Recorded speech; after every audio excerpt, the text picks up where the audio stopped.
سورۃ الفاتحہ۔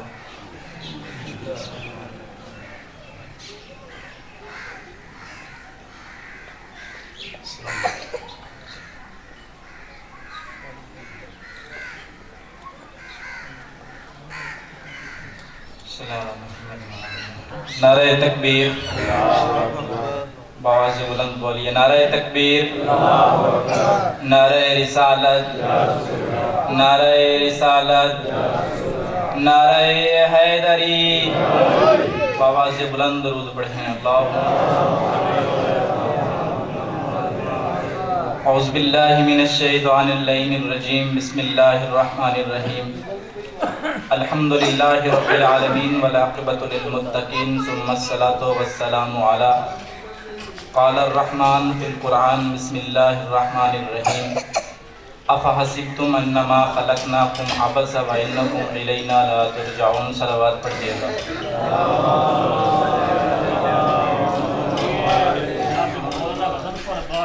قرآن کے حافظ ہیں، شیعہ عالم دین ہیں اور قرآن کے حافظ۔ سادات کرام موجود ہیں، اہل علاقہ، علماء کرام موجود ہیں۔ میں کوئی عالم فاضل نہیں ہوں، بلکہ در محمد و اہل بیت محمد کا ایک ادنا سا طالب علم ہوں۔ آپ لوگوں تک ایک میسج کنوے کرنا ہے، کیونکہ یہ چہلم کی مجلس ہے۔ دعا ہے کہ خداوند متعال آپ کا چل کے آنا قبول فرمائے، پھر سید وطن پر شاہ کو اللہ علیین میں جگہ عطا فرمائے، آل محمد کی شفاعت عطا فرمائے۔ صاحبان محترم، قرآن مجید وہ لا ریب اور بے عیب کتاب ہے جس کا ذمہ خود قرآن میں اللہ نے لیا ہے۔ خدا اسی کلام حق میں ارشاد فرماتا ہے، افحسبتم انما خلقناکم عبثا، کیا تم نے یہ گمان کر لیا ہے، کیا تم اس گھمنڈ میں پڑ گئے ہو، کیا تم یہ سوچ رہے ہو، افحسبتم انما خلقناکم عبثا، کہ تمہاری تخلیق ہوئی ہے یا ہم نے تمہیں پیدا کیا ہے عبث، کیا تمہیں فضول پیدا کیا ہے۔ عربی زبان میں عبث کہتے ہیں بچے کے کھیل کو۔ آپ نے دیکھا ہوگا، آپ کے بھی ماشاءاللہ بچے ہیں، بچہ مٹی سے کھیلتا ہے، ایک گھر بناتا ہے، پاؤں سے نکال لیتا ہے، پھر وہ جب کھیل اس کی ختم ہوتی ہے گرا دیتا ہے۔ خدا فرماتا ہے تم نے یہی سوچا ہے کہ یہ بچوں کا کھیل ہے تمہاری زندگی، نہ اس کے آنے کا کوئی مقصد، نہ اس سے جانے کا کوئی مقصد، تمہارے دنیا میں رہنے کا کیا کوئی مقصد نہیں۔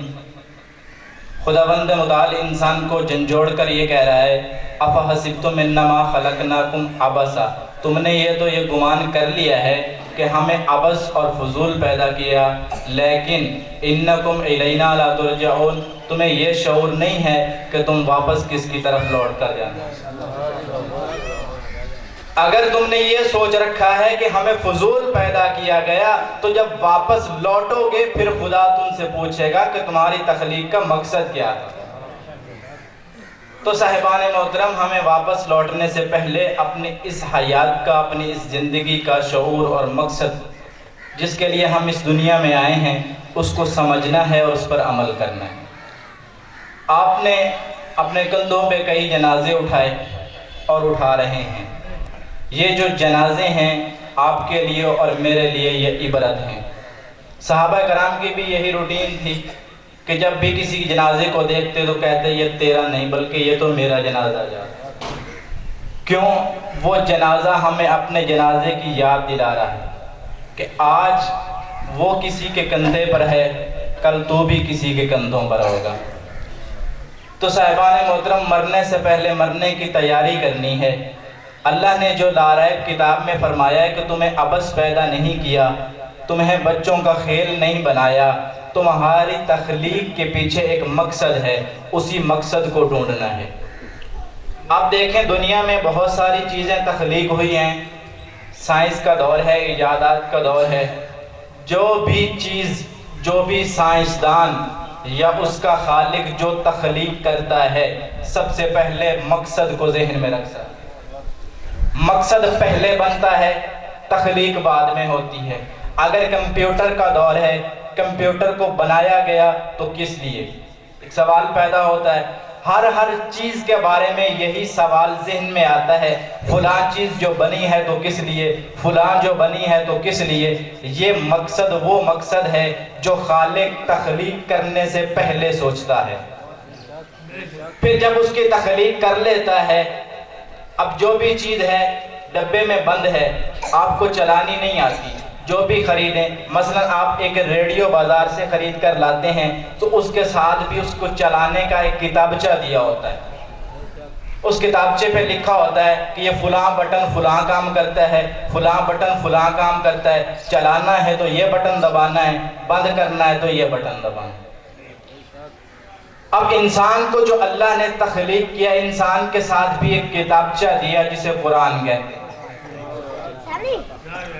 اللہ نے اس قرآن کو اسی لیے نازل کیا، یہ انسان کی رہنمائی کا ایک ذریعہ ہے، یہ بھی انسان کو بتاتا ہے کہ فلاں کام تیرے لیے اچھا ہے، فلاں کام تیرے لیے برا ہے، اس راستے پر آئے گا تو یہ صراط مستقیم کا راستہ ہے، اس راستے پر جائے گا تو یہ شیطان کا راستہ ہے، یہ راستہ تجھے کہاں پہنچائے گا، یہ راستہ تجھے کہاں پہنچائے گا۔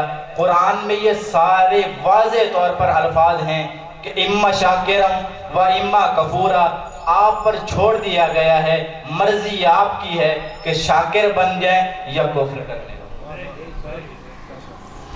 فرمایا یہ تمہاری مرضی ہے، اور ہماری بدقسمتی یہ ہے وہ قرآن جو انسان کو حیات جاویدانی بخشنے کے لیے آیا تھا، اس قرآن کو ہم نے آج ہاتھ لگانا بھی گوارا نہیں کرتے، معذرت کے ساتھ کہ وہ ہماری الماریوں کی زینت بنا ہوا ہے۔ جب کوئی مرنے لگتا ہے تو سورۃ یاسین پڑھ دیتے ہیں، 10ویں بار قبر پہ جاتے ہیں تو وہاں پر سورت پڑھ دیتے ہیں، فاتحہ خوانی کے لیے پڑھ دیتے ہیں، الماریوں میں رکھا ہوا ہے اور ہم نے گھروں کی زینت بنایا ہوا ہے۔ سوچیں تو صحیح، مقصد قرآن یہی ہے ہمارے گھروں کی زینت بنے یا مردوں کو بخشوائے؟ یہ ایک الگ مسئلہ ہے یا ایک الگ بحث ہے کہ قرآن واقعتاً ہی مردوں میں ایک حیات پیدا کرتا ہے، مردوں کی بخشش کا ذریعہ ہے، مگر مقصد تخلیق قرآن کا کیا ہے؟ قرآن کو اللہ نے نازل کس لیے کیا ہے؟ اسی لیے نازل کیا کہ تم سورۃ فاتحہ پڑھتے رہنا، اسی لیے نازل کیا کہ تمہارے گھروں کی زینت بنے گا، اسی لیے نازل کیا کہ تمہارے مردوں کو بخشوائے گا؟ نہیں میرے بھائی، نہیں۔ اللہ نے قرآن کو نازل کیا انسان کی ہدایت کے لیے، انسان کی رہنمائی کے لیے، اور یہ عربی زبان میں ہے، ٹھیک ہے؟ ضروری نہیں ہے کہ ہر شخص عربی جانتا ہو، ہم اکثر لوگ عربی نہیں جانتے، ہماری تو اردو زبان ہے یا مادری پنجابی زبان ہے، لیکن ہم کو چاہیے یہ کہ ہم اس کی تفسیر پڑھیں، اس کا ترجمہ پڑھیں، ہم یہ دیکھیں کہ خدا ہم سے کیا چاہتا ہے۔ تدبر و تفکر، بار بار قرآن نے کہا ہے غور کرو فکر کرو، غور کرو فکر کرو۔ ہم یہ دنیا کی رنگینیوں میں اس قدر پھنسے ہوئے انسان ہیں، نہ غور کرنے کا ہمیں کوئی ٹائم ہے نہ فکر کرنے کا۔ جب کوئی جنازہ دیکھتے ہیں 2 منٹ کے لیے توبہ کرتے ہیں، بعد میں پھر واپس جا کے گھر میں ویسے ہی بن جاتے ہیں۔ یہ آپ کا مسئلہ نہیں، میں تو اپنے لیے بیان کر رہا ہوں۔ خدا ہم سے کیا چاہتا ہے، ہم کیا کر رہے ہیں؟ ایک میسج آپ تک پہنچانا ہے۔ معصوم سے بھی پوچھا گیا، امام محمد باقر علیہ السلام سے درود پڑھیں۔ اے میرے مولا و آقا، انسان کا دنیا میں آنے کا مقصد کیا ہے؟ کیا دنیا میں اسی لیے آئے کہ اپنا کاروبار کیا، بچوں کو کھلایا، خود کھائے اور واپس چلے گئے؟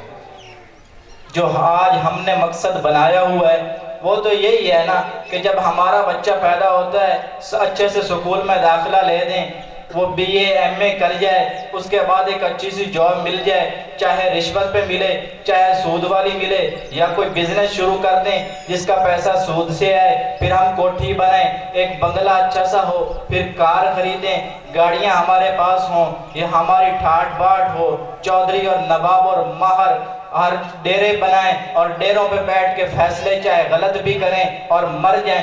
یہ ہمارا دنیا میں آنے کا مقصد ہے۔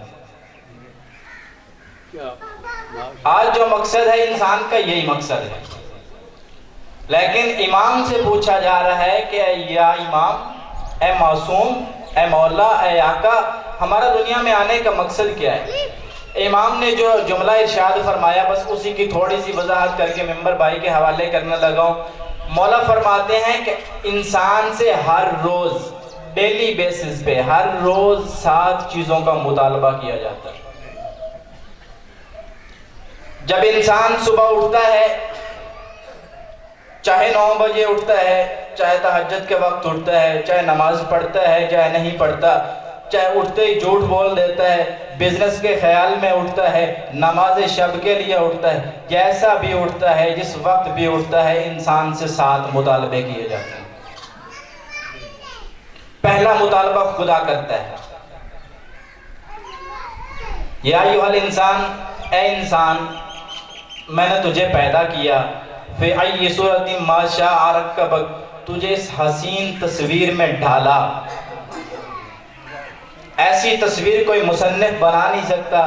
میرا چیلنج ہے دنیا کو، آپ مصنف بڑے بڑے دیکھے ہوں گے، بڑے بڑے تخلیق کار دیکھے ہوں گے، آج تک کسی نے پانی پہ تصویر نہیں بنائی۔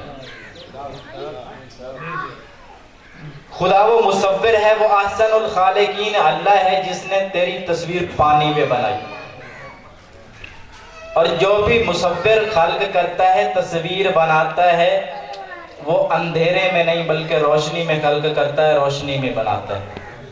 وہ ایسا مصور اللہ ہے جس نے تیری تصویر پانی پہ بنائی، پھر 3 پردوں میں بنائی، جہاں پر اندھیرا ہی اندھیرا تھا، اور ایسے نطفے سے تجھے پیدا کیا جو تیرے کپڑوں پہ لگ جائے تو ناپاک ہو جاتا ہے، تیرا لباس ناپاک ہو جاتا ہے، تیرا جسم ناپاک ہو جاتا ہے۔ آج تو تکبر کرتا ہے، غرور کرتا ہے، چودھری اور مہر بنا ہوا ہے، کس لیے؟ خدا کہتا ہے کہ میں ہی تیرا خالق ہوں۔ اس وقت تجھے روزی دی جب تو ماں کے پیٹ میں تھا، جہاں اندھیرا ہی اندھیرا تھا، دنیا کی مشینیں مل کے بھی وہاں تجھے روزی نہیں دے سکتی جہاں میں تجھے دیتا رہا۔ فرمایا وہ جو تیری خوراک تھی اگرچہ نجس تھی، پھر میں نے اس کا ایسا انتظام کیا کہ منہ سے نہیں جانے دیا تاکہ تیری زبان نجس نہ ہو۔ تیری ناف سے میں نے نالی بنائی، اس نالی سے ماں کا خون جو تیرے لیے غذا بنایا، پھر میں نے وہاں پر بھی تجھے پاک غذا جو تیرا منہ تھا پاک تھا، اس کو میں نے نجس نہیں ہونے دیا، تیری زبان کو میں نے نجس نہیں ہونے دیا، اگرچہ وہ ناپاک تھا تو اس کا راستہ بدل دیا، تیری زبان کو نجس نہیں ہونے دیا۔ آج اسی زبان سے جس کو میں نے تجھے ان 3 پردوں میں پاک رکھا ہے، تو تکبر کرنے لگتا ہے، تو ایسے کفریہ جملے بولتا ہے، خدا نے میرے لیے کیا کیا، مجھے تو دیتا ہی کچھ نہیں۔ توبہ نعوذ باللہ۔ تو پھر اتنا اکڑ گیا ہے، اب تجھے روزی کی فکر ہونے لگی ہے، اس وقت تو روزی مانگ نہیں سکتا تھا، تجھے روزی کی تمیز بھی نہیں تھی، تجھے پتہ ہی نہیں تھا مجھے خوراک ملنی کہاں سے ہے، مجھے خوراک دینے والا کون ہے، پھر بھی وہاں پر بھی میں نے تیری روزی کا بندوبست کیا، پھر عالم دنیا میں تجھے پیدا کیا اور تو دنیا میں آ گیا۔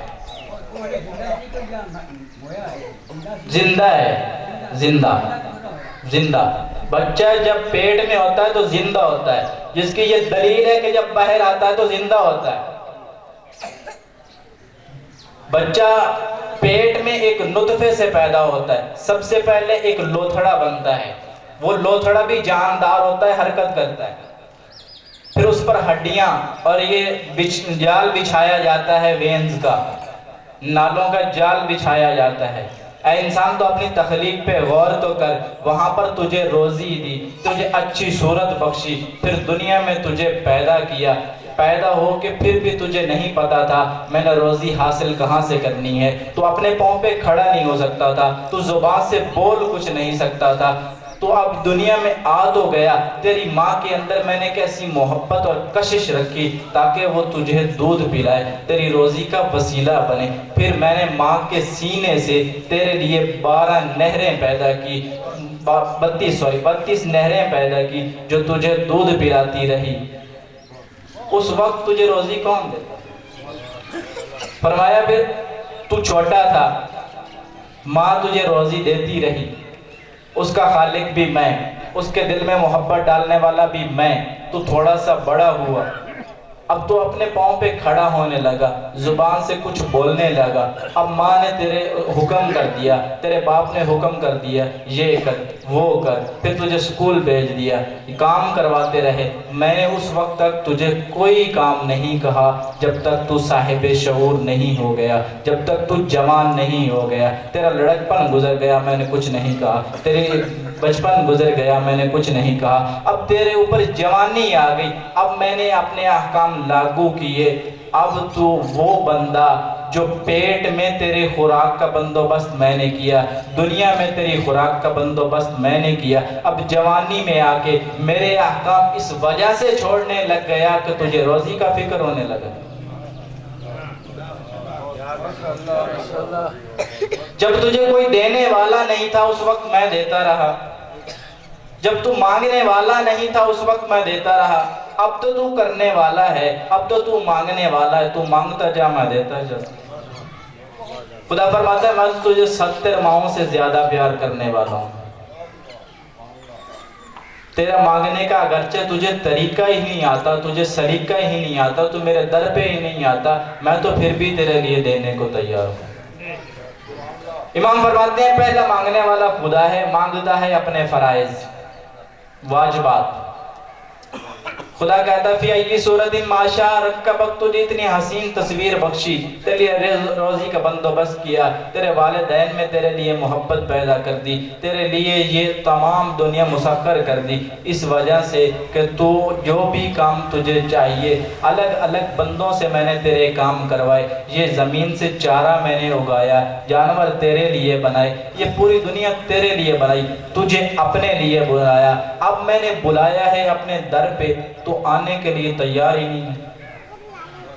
فرمایا 24 گھنٹے دیے تجھے، روزی کما جو مرضی کر، اس 24 گھنٹوں میں سے 1 گھنٹہ میں نے مانگا ہے۔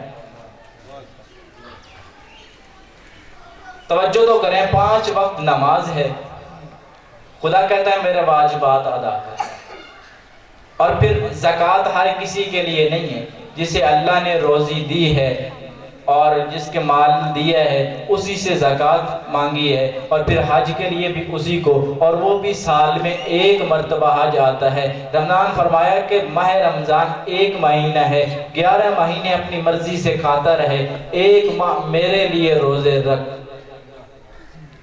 تو نے تو ایڈوانس سرٹیفکیٹ بنوا لیا میں تو مریض ہوں،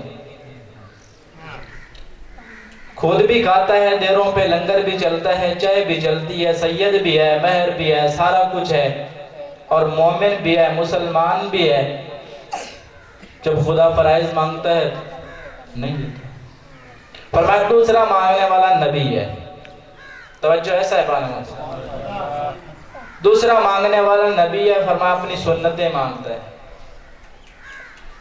وہ نبی طائف میں جس نے پتھر کھائے، اچھا نبی نے جو طائف میں پتھر کھائے تھے کوئی ذاتی دشمنی تھی؟ یا امتی کہتے ہوئے نبی نے طائف میں پتھر کھائے میری امت بچ جائے۔ آج ہر طرف سے یہ مسئلے چلے ہوئے ہیں، کوئی کہتا ہے کہ نبی میرا نور ہے، کوئی کہتا ہے نبی میرا بشر ہے، کوئی کہتا ہے نبی میرا حاضر ہے، کوئی کہتا ہے نبی میرا ناظر ہے، کوئی کہتا ہے خاکی ہے، کوئی کہتا ہے نوری ہے۔ یہ سارے مسئلے انسان اٹھا رہا ہے، کبھی یہ کسی نے نہیں کہا کہ نبی مجھ سے سنتیں مانگ رہا ہے کہ اب میں نے وہ بھی دینی ہے کہ نہیں۔ شہباز گورڑا پیر سید نصیر الدین نصیر نے بہترین جملے کہے تھے، وہ کہتے ہیں حاضر و ناظر و نور و بشر و غیب کو چھوڑ، شکر کر وہ تیرے عیبوں کو چھپائے ہوئے ہیں۔ حاضر و ناظر و نور و بشر و غیب کو چھوڑ، شکر کر وہ تیرے عیبوں کو چھپائے ہوئے۔ پہلی امتوں پہ جب بھی اللہ چاہتا عذاب نازل کر دیتا، جو کوئی گناہ کرتے دروازے پر لکھ دیتا، پیشانی پر لکھ دیتا، اگر کہیں سے کوئی نجاست لگ جاتی لباس پہ، دھونے سے پاک نہیں ہوتا، کاٹنا پڑتا۔ یہ تو نبی کی جسم مبارک کی برکت ہے، اس کی امت ہو تمہارے لیے یہ بڑا شرف ہے کہ نبی کی دعاؤں کا اثر ہے، تجھ پہ عذاب نہیں آتا۔ آج تو یہاں ممبر پہ بیٹھا ہے، اتنے لوگ تجھے سن رہے ہیں، نبی کی دعاؤں کا اثر ہے۔ یہاں پر تو معزز بن کے بیٹھا ہے، اگر تیرے گناہوں کا ان کو پتہ چل جائے، تجھے دھلکار دیں، یہاں سے دھکے ماریں، یہ نبی کی دعاؤں کا اثر ہے کہ تیرے گناہ پوشیدہ ہے۔ یہ نبی کی دعاؤں کا اثر ہے کہ تو چودھری اور مار اور سید بنا ہوا ہے، ذاکر واعظ علامہ بنا ہوا ہے، اگر تیرے گناہ ان عوام کو پتہ چل جائیں، دھکے دیں تجھے، تو کس قابل ہے؟ تو اس قابل نہیں کہ ممبر پہ آئے، تو اس قابل نہیں کہ عوام میں بیٹھے، تو جو معزز پن اپنایا ہوا ہے، تیرا یہ جو شرافت کا لباس ہے، وہ تار تار ہو جاتا اگر نبی کی دعاؤں کا اثر نہ ہو۔ اس نبی کی دعاؤں کا اثر کہ جس نبی نے طائف میں پتھر کھائے، جس نبی کو حالت سجدہ میں اوپر اوجھڑی پھینکی گئی، اسی وجہ سے کہ میری امت بچ جائے، لہو لعان ہوتے ہیں، فرشتہ نازل ہوتا ہے۔ عرض کی کہ یا رسول اللہ صلی اللہ علیہ وسلم، اگر آپ چاہیں تو دو پہاڑوں کو ملا دیں، طائف کو غرق کر دیں۔ فرمایا نہیں، اس لیے میں نہیں آیا کہ ان پہ عذاب نازل کرواؤں، میں تو رحمت للعالمین بن کے آیا ہوں۔ وہ رحمت للعالمین تجھ سے مانگتا ہے کہ میری سنتیں دے، تو بوڑھا ہو گیا، داڑھی منڈوانے سے باز نہیں آیا، تیری جوانی گزر گئی، تیرا لڑکپن گزر گیا، اب ضعیف ہے، پھر بھی داڑھی منڈوا رہا ہے، اس حجام کو پیسے بھی دیتا ہے، تجھے ذرا بر بھی خیال نہیں آتا کہ میرے نبی کی سنت ہے۔ تو کبھی کبھی مسجد میں آ بھی جاتا ہے تو فرض پڑھ کے چلا جاتا ہے، تجھے ذرا بر بھی خیال نہیں آتا کہ میرے نبی کی سنت ہے، 2 رکعت میں پڑھ دوں۔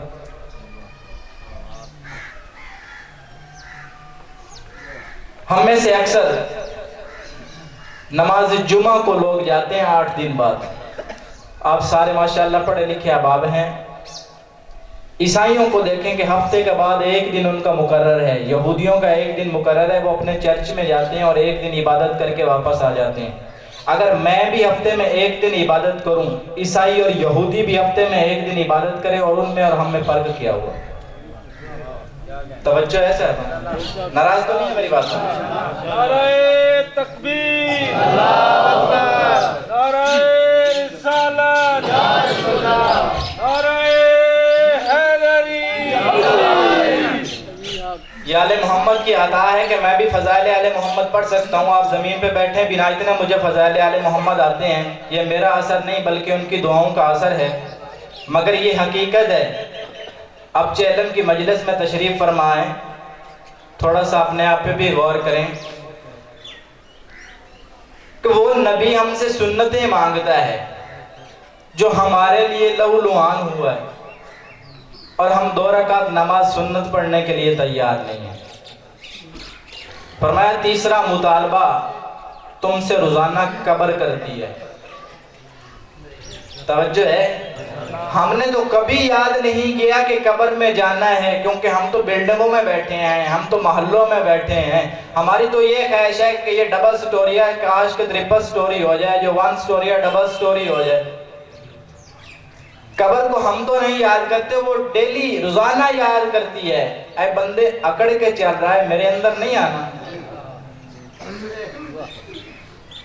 وہاں پہ حسب نہیں چلتا، نسب نہیں چلتا،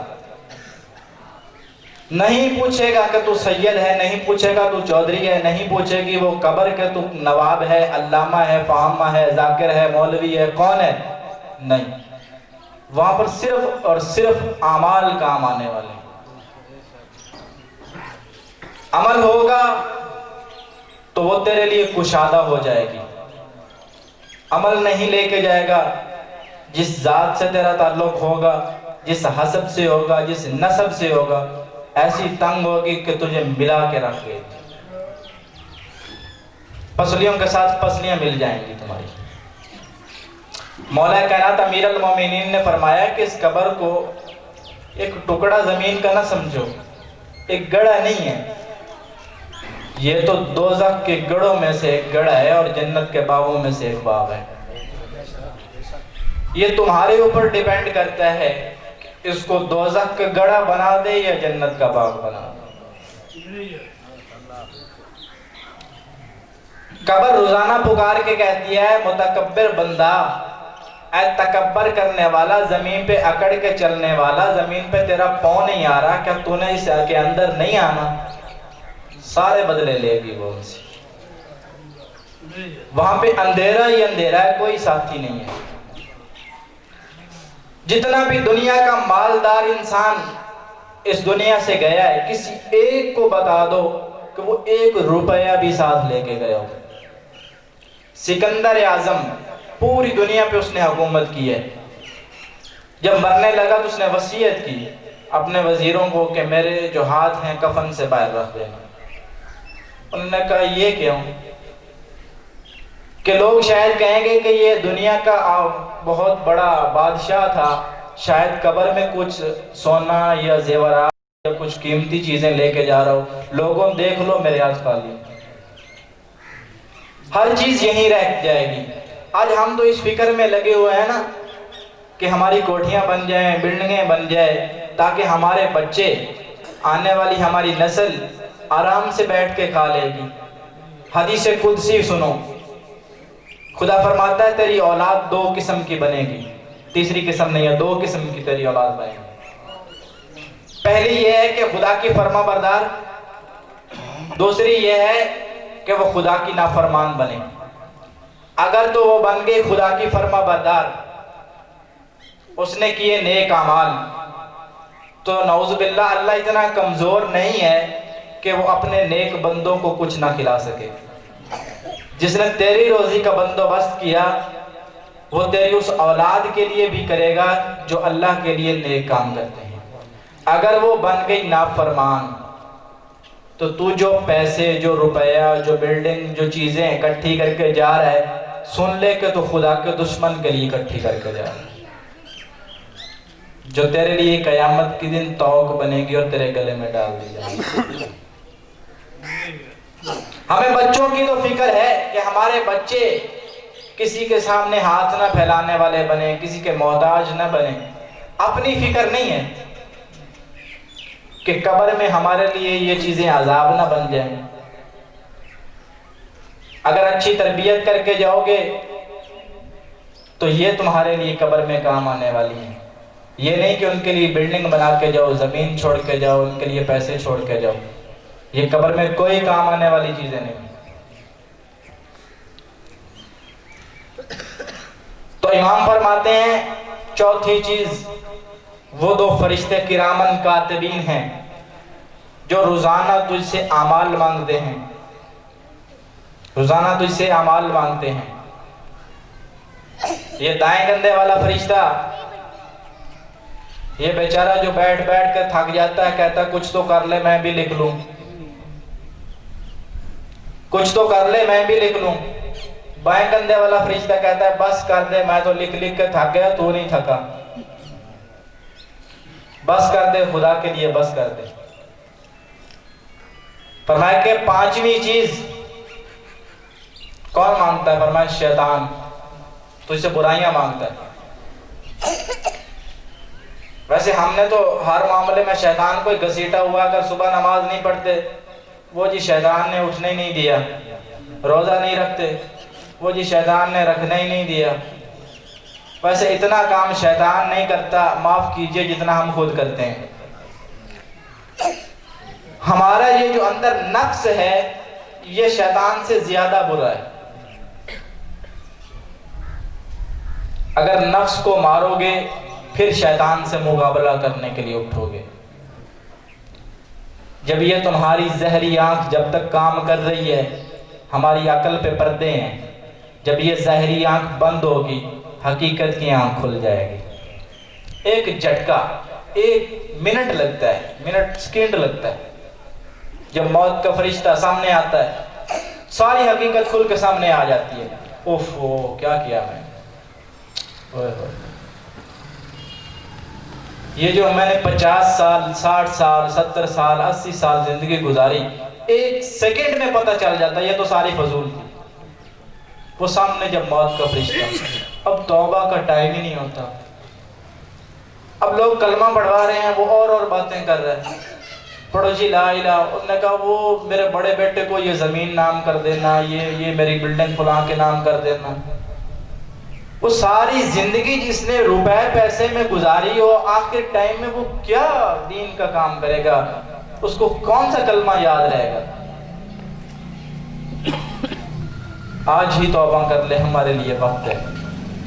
خدا کہتا ہے تم ایک قدم توبہ کرنے کے لیے آگے چلتا ہے، میں 70 گز انسان کے قریب ہوتا ہوں۔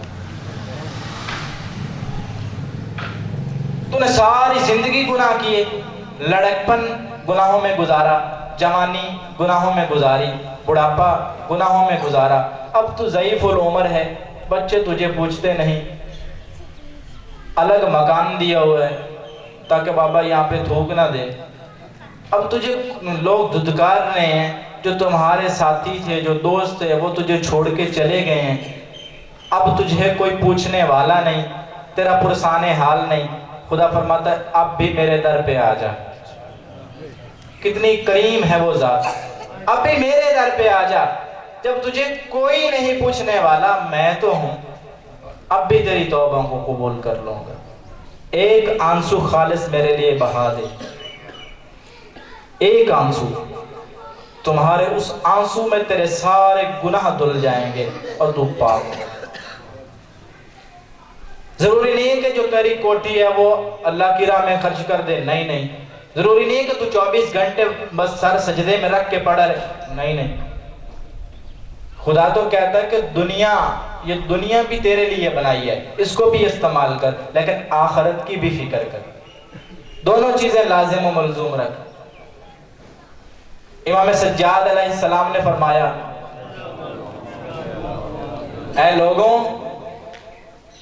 اپنے اعمال کے گھمنڈ میں ہماری ولایت کو نہ بھلانا، اور ہماری ولایت کے گھمنڈ میں آ کے اعمال کو نہ بھلانا۔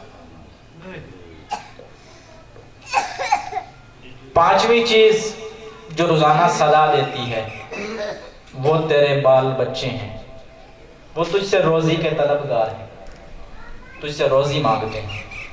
یہ تجھ پہ ڈیپینڈ کرتا ہے حلال کی روزی کھلا، تجھ پہ ڈیپینڈ کرتا ہے حرام کی روزی۔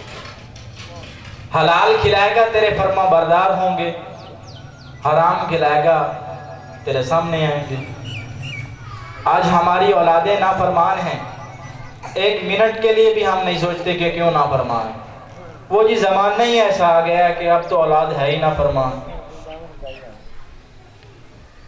وجہ کیا ہے؟ کبھی ہم نے اس کی علت پر بھی غور کیا کہ اولادیں کیوں نافرمان ہیں؟ جب ہم ان اولادوں کو ایسی پرورش کریں گے کہ حلال و حرام کو نہیں دیکھیں گے، چاہے سود کا پیسہ ہے، حرام بزنس ہے، جیسا بھی ہے، رشوت کی نوکری لگی ہوئی ہے، بچوں کو تو کھلانا ہے، تو پھر تیری اولاد تیرے لیے نافرمان نہیں ہوگی تو اور کیا ہو؟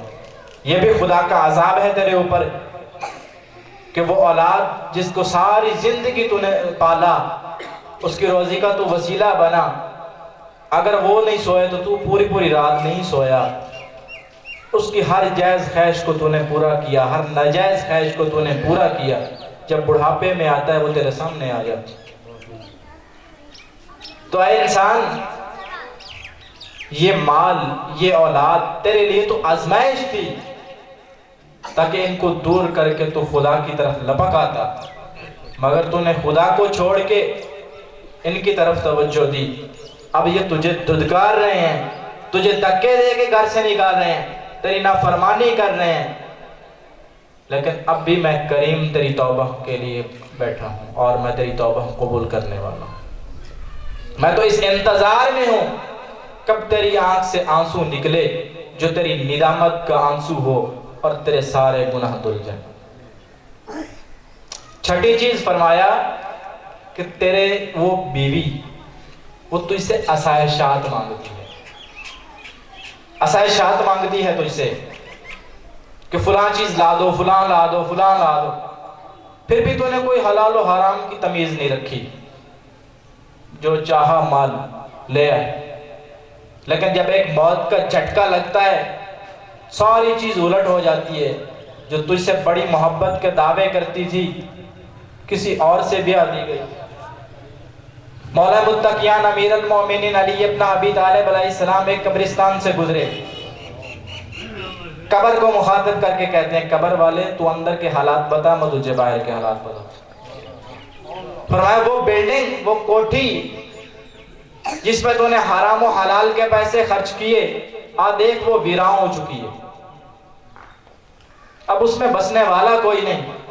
وہ اولاد جس کے لیے تو نے حرام کا پیسہ کمایا، دن رات ایک کی، جن کے لیے تو رات بھر جاگتا رہا، خدا سے غافل ہو گیا، وہ تیری اولاد تیری نافرمان ہو گئی. کبھی تیری قبر پہ آ کے فاتحہ نہیں پڑھتی. ان کے اور دوست بن گئے، وہ تو گنہگار ہیں، گناہوں میں پھنس گئے ہیں. وہ تیری بیوی جو تجھ سے بڑی محبت کے دعوے کرتی تھی، تیری مرنے کے بعد کسی اور کی بیوی بن گئی. وہ تو کسی اور سے پیار کرنے لگی ہے، وہ تو کسی اور کی زوجہ ہو چکی ہے. اور مولا فرماتے ہیں اگر یہ بول سکتا تو صرف یہی بتاتا کہ وائے ہو مجھ پر، سارے کام میں نے غلط کیے، کاش میں تقوی اختیار کرتا جو قبر میں کام آنے والا. آخری چیز، ساتویں چیز فرمایا قرآن روزانہ صدا دیتا ہے. میں تیری ہدایت کا بندوبست کرنے کے لیے آیا ہوں اور مجھے تو خدا نے نازل اس لیے کیا ہے. اور نبی کریم صلی اللہ علیہ وسلم کا جب آخری وقت ہے تو پھر بھی نبی یہی حدیث ثقلین پڑھ رہے ہیں کہ دو چیزوں کے ساتھ تمسک رکھنا، قرآن اور اہل بیت کے ساتھ. قرآن کو کبھی نہ چھوڑنا، اہل بیت کو کبھی نہ چھوڑنا. قرآن کے گمٹ میں اہل بیت کو نہ چھوڑ دینا، اہل بیت کے گمٹ پہ قرآن کو نہ چھوڑ دینا. دونوں چیزیں لازم و ملزوم رکھنا، حتیٰ کہ حوض کوثر پر بھی دونوں چیزیں اکٹھی ہوں گی میرے پاس. دونوں چیزیں اکٹھی ہوں گی. تو قرآن روزانہ صدا دیتا ہے تیرے لیے ہدایت کا بندوبست کرنے آیا تھا، تو نے تو بند کر کے غلاف میں لپیٹ کے اوپر رکھ دیا، ہاتھ بھی نہیں پہنچتا تیرا. تو نے تو گھر میں برکت کے لیے، دکانوں میں برکت کے لیے لگا دیا. تو نے تو قسمیں اٹھانے کے لیے اپنی پنجایت کو چار چاند لگانے کے لیے رکھ دیا. اور تو نے تو مجھ سے ناجائز کام لیے، کوئی مجھ سے جائز کام نہیں لیا.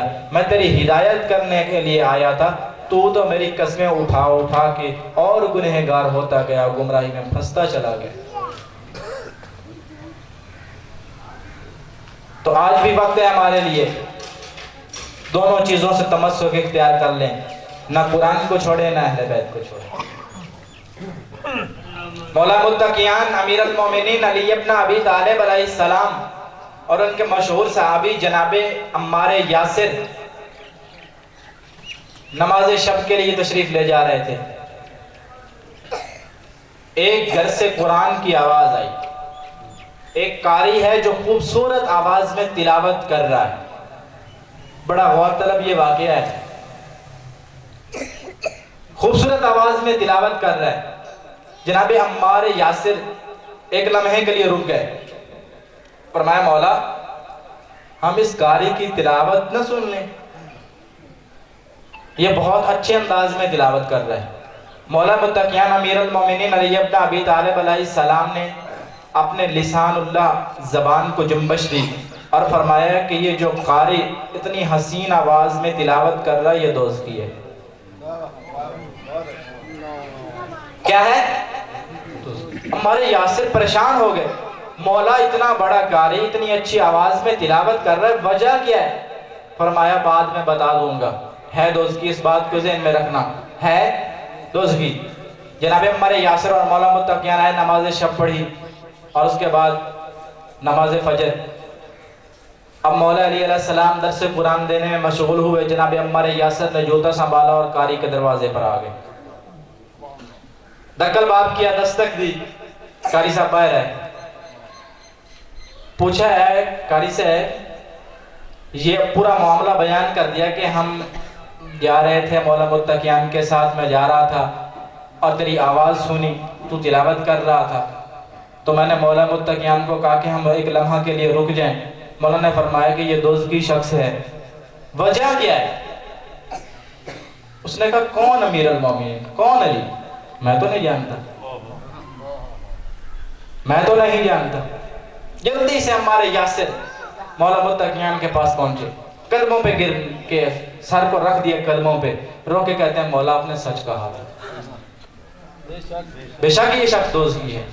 پر مولا میں پوچھنا یہ چاہتا ہوں کہ آپ کو کیسے پتا چلا ہے؟ ابھی آپ نے آواز ہی سنی تھی اور آپ نے کہہ دیا دوزخی ہے. فرمایا اس کی آواز 2 مرتبہ پہلے بھی میں سن چکا ہوں. جناب ہمارے یاسر کی پریشانی میں اور اضافہ ہوا. فرمایا کب؟ مولا فرماتے ہیں عالم ارواح میں.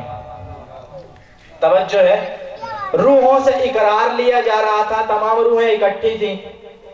خدا نے پوچھا کہ بتاؤ میں کون ہوں, مجھے معبود حق مانتے ہو کہ نہیں؟ ساری ارواح کے ساتھ اس نے بھی کہا لا الہ الا اللہ, مولا تیرے سوا تو معبود ہے ہی کوئی نہیں, تو ہی لا شریک ہے. پھر رسالت کی گواہی مانگی گئی, تمام ارواح کے ساتھ اس نے بھی کہا محمد رسول اللہ. تیسری گواہی میری ولایت کی تھی.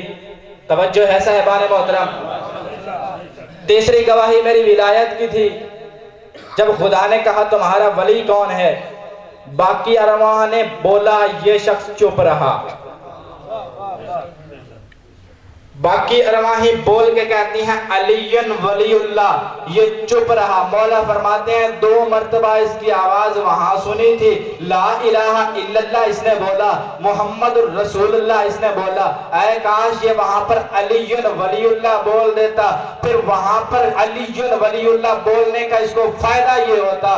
آج دنیا میں جو بول رہے ہیں یہاں پر بے شک جتنا مرضی بولتا, قبر میں اس کو بولنے کی ضرورت نہ پڑتی. جب قبر میں اس سے سوال ہوتے وہاں میں بولتا یا میرے حسنین بولتا.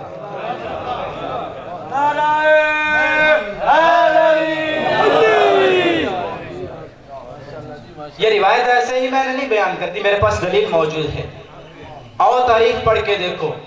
جناب سلمان فارسی مدائن میں ان کے جنازہ ہے, کوئی جنازہ پڑھانے والا نہیں, مولا متقیان خود پہنچے ہیں معجزے کے ساتھ. وہاں پر جنازہ پڑھا اور جب قبر بند ہوئی فرشتے آئے حساب لینے کے لیے. سلمان چپ ہے. مولا نے فرمایا سلمان تو چپ ہی رہے. توجہ ہے, سلمان تو چپ ہی رہے, کیونکہ تو نے میری ولایت کے لیے دنیا میں آواز اٹھائی, یہاں تجھے بولنے کی ضرورت ہی نہیں ہے. ان سوالوں کا جواب جانے علی ابن ابی طالب جانے. تو صاحبان محترم بس آخری 2 جملے ہیں. میری دعا ہے کہ خداوند متعال ہم سب کو محمد و اہل بیت محمد کا صحیح معنوں میں محب بنائے اور ان کی سیرت پہ, سیرت طیبہ پہ عمل کرنے کی توفیق عطا فرمائے. خداوند متعال ہمیں قرآن اور سیرت اہل بیت سے مستفید ہونے کی توفیق عطا فرمائے. مرنے سے پہلے ہمیں مرنے کی تیاری کی توفیق عطا فرمائے. ہماری سچی توبہ کو خداوند متعال بحق محمد و اہل بیت محمد توبہ کی قبول فرمائے. وما علینا الا البلاغ. ایسی اور ویڈیوز دیکھنے کے لیے ہمارے YouTube چینل کو سبسکرائب کریں.